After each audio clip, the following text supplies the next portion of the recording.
Well, good afternoon, and it's great to see all of you joining us this evening. It's a privilege to moderate this panel with such distinguished executives and leaders from across the international cyber community. I would like to welcome Friederike Dahns. Friederike has been Director General for Information and Cybersecurity in Germany's Federal Ministry of the Interior since April 2024, overlooking all civil cybersecurity in Germany. I'd like to welcome Ian McCormack. Ian is the Deputy Chief Technology Officer for the UK's National Cyber Security Centre. Please, Friederike.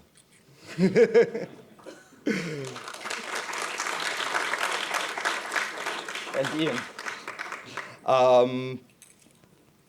Ian is responsible for ensuring coherence of technical cybersecurity across the NCSC. I welcome Dr. Doron Feldman. Doron is an AWC postdoc fellow at Clements Center for National Security at the University of Texas in Austin. And between 2022 and 2025, he managed the cyber research program at the Yuval Ne'eman workshop right here. I welcome Lorin Bogdan, an expert in cybersecurity policies, strategies, and cooperation from the Romanian National Cybersecurity Directorate. And Dr. Shahar Somin, a faculty member at the Faculty of Engineering at the Bar-Ilan University, where she leads the Network Intelligence and Coordination Lab. So just a really short opening, because we've had some openings already. Our theme today, international cooperation, it's not just a conference topic, it's a strategic necessity. In 2025, almost every major threat we face in the digital domain shares the same characteristics. It crosses borders faster than we can actually draw them. No country, no company, no institution can handle these challenges alone. And indeed, the events of the past few years have shown that cyber defense is interdependent by design. A vulnerability in one region becomes an exploit in another. An attack on one provider becomes a global outage. A breach in a supplier becomes a systematic crisis. And yet, there is another domain rising fast, the domain of influence. Mis and disinformation have evolved from a nuisance into a strategic tool used by state and non-state actors to shape public opinion, weaken institutions, and alter geographical realities. Influence operations now blend AI-generated content, coordinated inauthentic behavior, deepfake video and audio, synthetic personas, and targeted emotional manipulation. Their goal is not to steal data, but rather to steal narratives. And this is why international cooperation is no longer optional. It's the strategic foundation for defending both our cyber infrastructure and our information integrity. So the question becomes, how do we respond? How do we do it together? And how do we do it at scale? And this is what today's panel is about. So let's begin. And I'll come and sit down now. How do you see the interaction between technical cybersecurity and the information influence? Was this one on? Yes, I think it is. Yes, brilliant.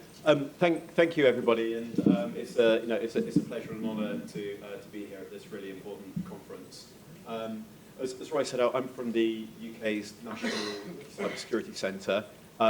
We are a cybersecurity agency. We provide advice, assistance on matters of cyber security, and that's traditionally around those properties of information and metadata around information of confidentiality, integrity, availability, the classical CIA triad that we know also well within our domain.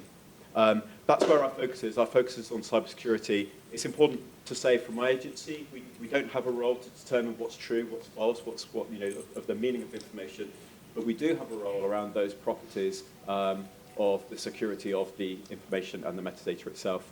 We've also got a threat illumination role. understanding threat actor motivation, capabilities, and so forth, and that in turn influences the advice that we provide. But we don't exist alone. We're part of a whole system across the UK that cares very deeply about this topic. And as you said, outright, these are shared challenges that we all face. So this is a really important topic.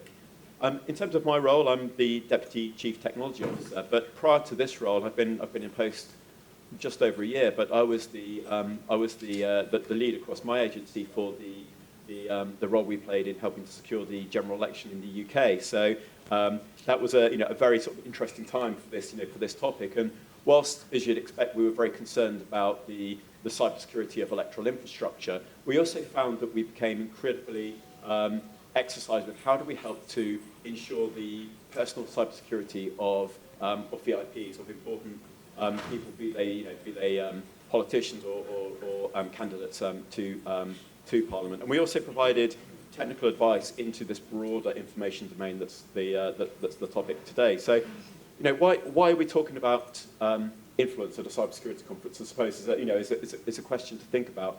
And I think classically, when we think about threat actors and cyber threat actors, we think about their motivation, their capabilities, and the opportunities that they might have to do us harm. And we've tended to look at that through that classical lens of CI and A. But I think actually we need to start to think more broadly about what those objectives are. I mean, you said it yourself, Roy, actually, when you were stood up there, and it's not about stealing information, it's about stealing narratives, or something like that. I really like that. You're absolutely right. So, indeed, those threat actors might well have aims to steal intellectual property or information for purposes, but they're also seeking to influence. They're seeking perhaps to cause harm. I don't know, or maybe it's for financial gain if we're considering cybercrime. And we need to think about those end objectives. And what we see is increasingly those actors see cyber and information as tools to achieve those same objectives, which might be societal influence if we're talking about states, or it might be financial gain if we're talking about cybercrime. I mentioned that I was the lead for across my agency for general election security and a broader portfolio we describe as defending democracy. And one of the key objectives there I mentioned is helping to protect VIPs within all of their domains. And I want to use that as a bit of an example because I think it illustrates the point.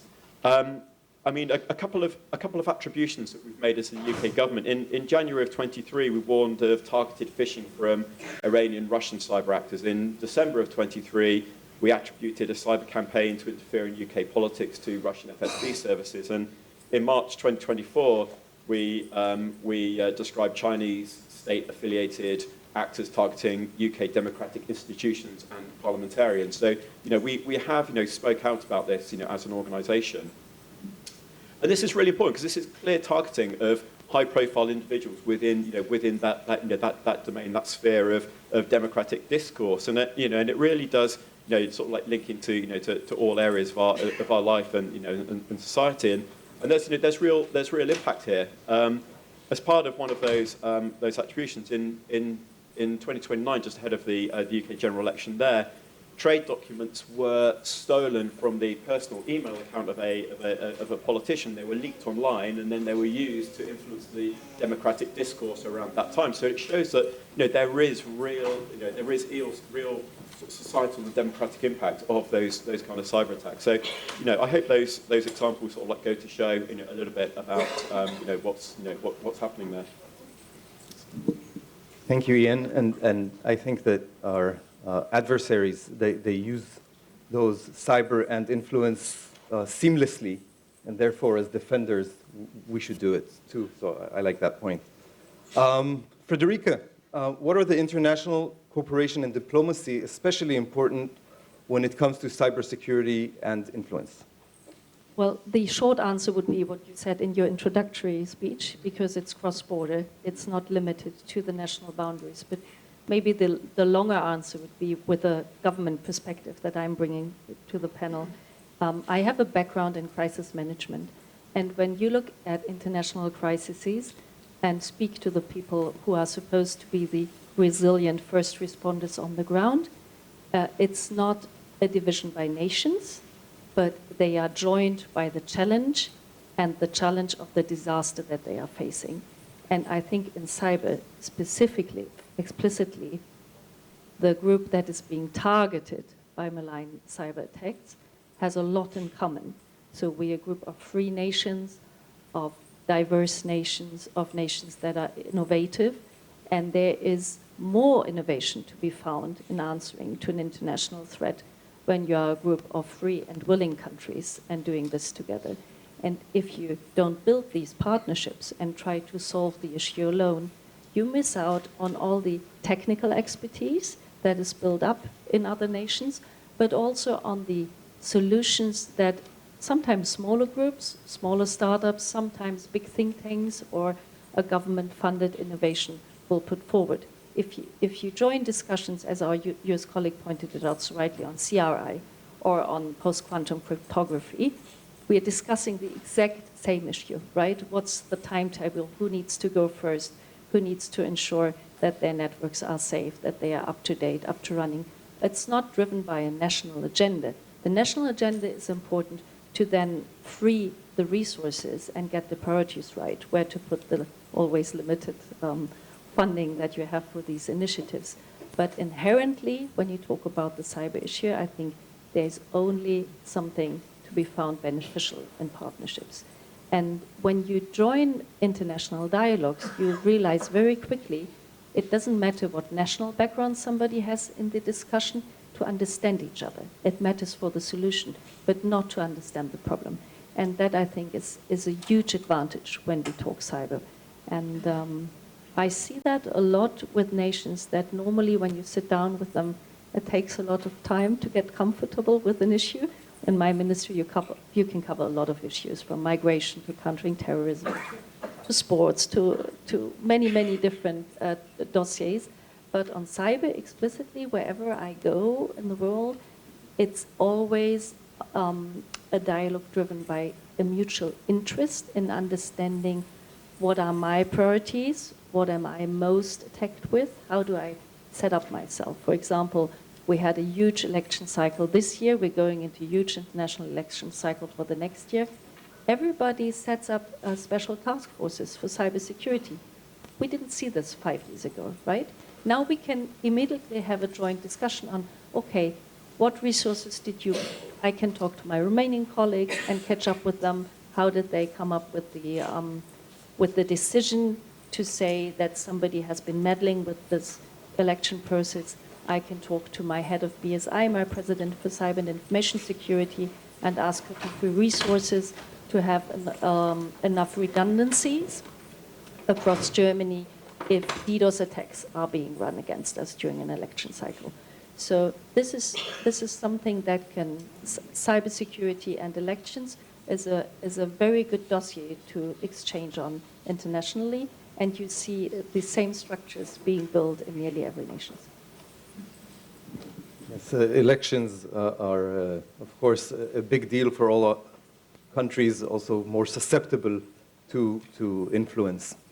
Now, Shahar, I'd like to ask you, how does the multi-platform fragmented nature of today's online world complicate the early detection of influence operations? Thank you, Roy, and thank all of you for being here, inviting me for this distinguished panel. It's my honor. When we're talking about detecting influence campaigns or cyber events generally and detecting them early, I think the fundamental challenge is data fragmentation or multi-platform environments. Specifically, each of us today, we live in a very personalized virtual world. Right? We have our Twitter feed, our Facebook feed, our Instagram feed, and so on and so forth, right? And it's a mixture. And when influence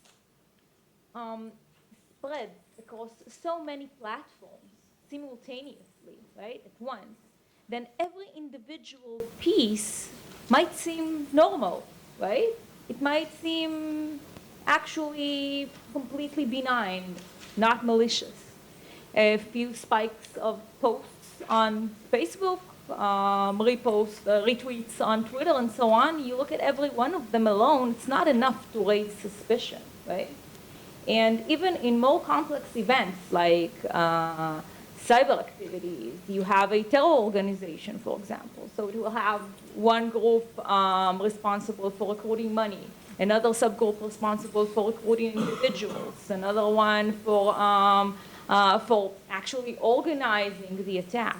And each of these subgroups, they act on different platforms. And now the goal is to understand early enough that all of these people are actually coordinating, that they have a single source of coordination. So that's why influence campaigns and other cyber operations become so difficult to detect early, right? They don't need to dominate a specific platform.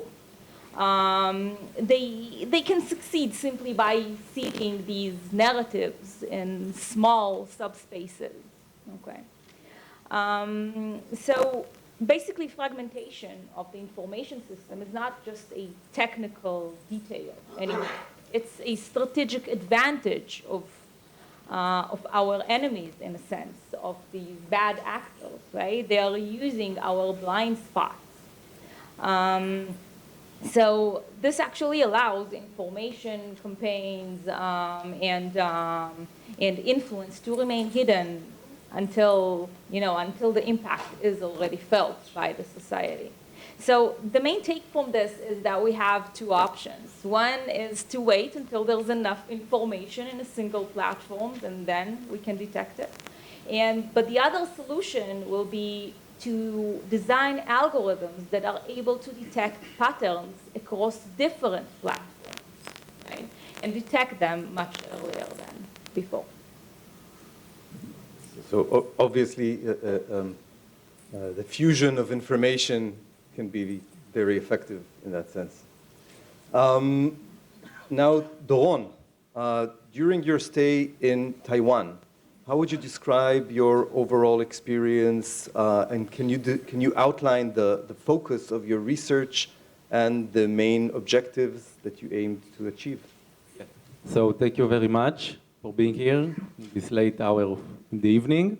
I came to Taiwan during the spring for a 3-month time as a research fellow in the Institute of Political Science at Academia Sinica in Taipei.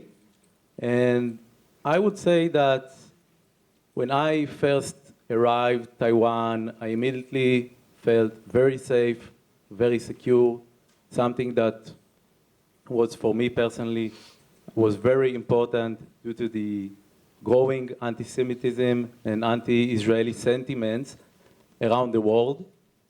And in addition, I found that Taiwan and Israel they have a lot of similarities despite the geographical distance, right? So both like small democratic countries who live in a challenging environment, and they are both like blending between modernity, technology. They are both thriving countries, and they have rich culture, history, and heritage. And during that time, my research was focused on basically 3 goals. The first one was studying Taiwan's national cybersecurity strategy. The second one was studying Taiwan's regional and international cooperation in cyber and in technology. And I also explored to what extent, if any, Taiwan can and is trying to leverage its cyber and technological expertise in order to improve its geopolitical situation and diplomatic situation. The third aspect of my research there was focused on assessing the potential of cooperation in technology, in cybersecurity between Israel and Taiwan.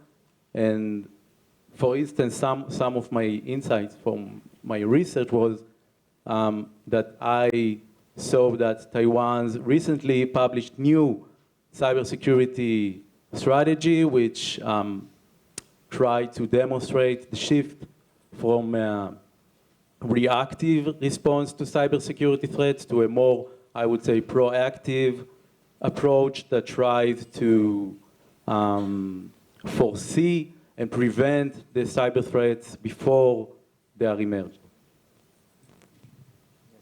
Definitely a lot of challenges there. Lorin, considering recent events, including the cancellation of the first round of the 2024 elections, which I'm very curious to hear about, what are the main cyber risks that can and maybe have affected electoral processes? Thank you for your question. Also, thank you for your kind introduction. I see that there says director. I am not the director. I'm just an expert at the National Cybersecurity Directorate of Romania. To quickly answer the question, there are two risks: cyber attacks and also influence operations. Both of them can be countered with cooperation, because also cyber attacks and especially influence operations are shared responsibilities nowadays. You can hear me? It's okay. Okay. Both of them are shared responsibilities because cybersecurity is fast moving today, so not one government institution, not one company or academia can have the whole picture. So it needs to be solved with cooperation and with coordinated responses. To be specific, in Romania in 2024, we had some cyber attacks, some defacements on political parties' websites. Also, we had some DDoS attacks, volumetric attacks. Also, DDoS attacks that were not volumetric, the ones that impersonates how one people can operate on a website, and that blocked some websites during the elections. Also, some guys trying to exploit the vulnerabilities in our systems, like in the system that allocated voters to the place that they needed to vote, and they tried to extract some information from that system. But also we had some disinformation, a manipulation campaign. We had 5 reports that were classified, but then they were declassified so the public can be informed. And these reports explained how the TikTok algorithm was altered because candidate did not mark as political videos on TikTok, and not only on TikTok. We discovered 25,000 accounts that shared massively 2 weeks before the elections. Out of that 25,000, 797 accounts were created in 2016. So it can be the fact that they were manipulated afterwards. So in order to quickly respond, these are the 2 risks that we see: cyber attacks and influence operations. And just a quick follow-up question. What key lessons we can all draw from those recent cyber incidents targeting the elections? And it's of interest to all of us, how can democracies better protect themselves from cyber and influence, what you have experienced? Okay, so I will start by saying that as a 27 years old guy who was born in Romania, I took democracy for granted. And this was one of the points where I started to think that I don't need to take this for granted. Lessons learned: cooperation is key, because after the events, there was a really good coordination in Romania between the national institutions. So every institution that had attributions did their job, and we had a coordinated response. Also, we had coordination on a EU level, because in just 2 days, we activated some cooperation mechanism in the EU, like the NLO network, NISA NLO network. Also on 5th December, we activated an alert mode 4 alert in NISA network. And the other thing is the cooperation with the platforms, because we need to cooperate also with the big platforms like TikTok, Instagram, or the others, so we can have a coordinated response in elections, and not only in elections, but in other national events. Thank you, and I love your insight that we shouldn't take democracy for granted. It's indeed fragile. Friederike, back to you. I'd like to ask, how does Germany define and address the threat of foreign digital influence, and maybe some events that have occurred? Maybe a couple of examples on that.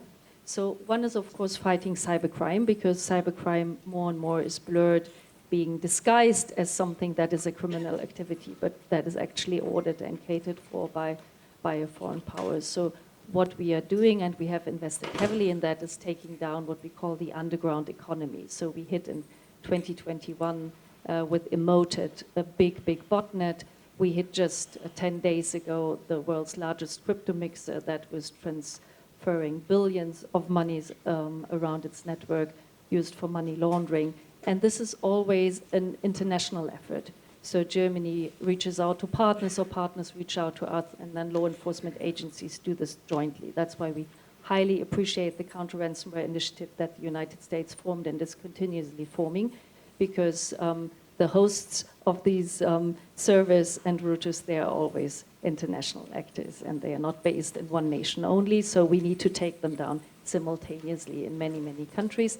And I think 5 years ago there was a different picture, and the amount of takedowns we are seeing by law enforcement is increasing, so that's a good message. Then, of course, you have a foreign malign interference that you need to detect very early on, best case when it's being plotted. That's where our intelligence services come into play, and where international cooperation is really key to understand what the foreign and security policy of the adversary is really targeting in your country, what your national assets are, what they are most interested in. And attribution was a big topic in the first half of this decade, so we took forward a whole new national mechanism to really attribute a cyber case to a specific nation, sometimes even to a specific intelligence service, and then call them out openly, and sometimes even call them out through a NATO declaration or an EU declaration, so to do that jointly. For the German government, who has been very silent in the decades before, that was a huge step, and it's a joint undertaking by the Foreign Office, the Defense Ministry, the Interior Office, and the Chancellor, so the core players in national security. What we're doing now is, when we look into active cyber defense, we understand that the hesitation from the adversary is decreasing, unfortunately, the hesitation to breach our networks, in particular when it comes to critical infrastructure networks. So I think what we are investing now is in really stopping an attack early on outside of our territory. That is a huge challenge, because it means for me to pool national resources and to organize with partners and to be able to be operational and effective when doing this, because these operations never allow for a lot of failure, right? That would be encouraging to the adversary. And this is actually a sad lesson, because this was not how we imagined the world to develop. We were invested in more democracy and more partnership, and it's something we're learning from the ever ongoing war of the Russians against Ukraine, which is in its 11th year, that there are some nations, unfortunately, they will not stop. And your nation is experiencing this with Iran on a daily basis. And we thought, in particular in Germany, that there was a chance for a different partnership with Russia, but at the moment, it's not at the horizon. What is extremely worrisome in cyber is that the Chinese power that has developed and that can choose to go down a different path every single day, always continuously chooses down to go that path of increased cybercrime activity. And whenever we try to speak about it bilaterally, it's being denied. And that makes it very difficult to take a partnership or cooperation forward if you cannot be honest about what's going on. So from a nation that inherently has always invested a lot in defense and building trusted partnership, to talk about something as active or offensive cyber, that is really new. So I heard this morning from the Singapore colleague, a lot of courage is needed on all levels, and that in combination with speed. And he said, you should not focus on perfectionism, but if you work for a government, you understand that the culture of accepted failure is rather limited in scope. So we have to try at least to reach 100% perfectionism in how we set up our systems. Of course, then in cyber, there's always some vulnerability that somebody will exploit. So this is where resiliency and courage kicks in. So hopefully, attribution and active defense can create that deterrence, and we're all trying to see how that works in the coming future. Ian, back to you. The UK NCSC published guidance on public content provenance last week. How do provenance technologies support our aims to counter malign influence? Brilliant, thank you. And I was really keen to talk about this topic a little. I mean, it's clear that trustworthy information is fundamental to our ways of life, to our society, not just democracy, but how we interact with digital services, with the media that we consume, a whole range of different things. And the challenge is that digital content, it's constantly being created, it's being shared, it's being reshaped, it's being moved around, it's being republished, and it's a really, really complex domain. And and I think there's a really important point to consider about modification of that content, is that it is not always malicious. And I think we all see, we take pictures, for example, and you adjust the brightness. I mean, that's AI modification of that media. You take a picture and you upload it to social media. It's resized, it's compressed. That's modification of that media. So, modification isn't always malicious. And how do you, how do you sort of determine what you can have trust in? How can consumers deal with that? I've heard a number of conversations today and sort of previously, which has been about how do we detect fake? How do we do deep fake detection? But I think there's also a role for us to think about coming from the other direction, which is how do we prove genuine? Like, how do we prove authentic? And how do we understand, what's that chain of trust look like from creation of that content through to any modification and distribution and consumption? So last week, a bit of a shameless plug, we published a technical report in conjunction with our friends in Canada, the Canadian Cybersecurity Centre, around provenance technologies, public provenance technologies. I'd recommend go have a look, it's on our website. And when you think about provenance, I mean, provenance means, and it's it's normal sort of definition of the word, place of origin. And for us, this is about factual information about the content. We're not making claims about whether the information is true or false, but we're using it to make claims about the place of origin of that information, about where it was created and how it's been distributed and modified and things like that. It is a really complex area of technology, which is why we're starting to build up the conversation. It's got considerations of classical security. Clearly, if you're going to make claims about the integrity of the metadata, there's cryptographic mechanisms that underpin that, for example. But also there's consideration of things like what attestation services would you use to attest to the provenance of information. What does a verification ecosystem look like? So how do consumers actually consume this information? So you, as a consumer, that you can have trust that that particular piece of media is genuine from where you expect it to be from, and so forth. And also, if you're thinking about use cases such as, like journalistic use cases, there might well be requirements where you need to maintain both provenance and privacy at the same time. So these are some of the technical considerations that we step through in this work. I think this is really exciting. Actually, it's something that I think has promise alongside some of those other mechanisms we're talking about today about generation of trustworthy information within this ecosystem. We're supportive of the development of emerging industry standards, things like the C2PA approach, which is a content provenance alliance. It's got a number of different multinational partners involved, and some of our industry partners, such as Microsoft and Adobe, are fully involved in this as well. So, do have a look at the guidance and have a look at things like C2PA and consider, how does provenance and verification fit into your, the overall considerations about trustworthiness alongside some of the other discussions that we've been having today. Okay, thank you, Ian. And I understand that we're out of time. I had so much fun, but we're going to have to wrap up. So I want to thank our panelists and everyone here for a great discussion. And if there's one clear takeaway from this conversation is that influence and cyber operations are integral and they go together. And they are a big part of the story. So I hope this panel leaves us not only by understanding the problem, but also beginning to think about solutions. Thank you very much.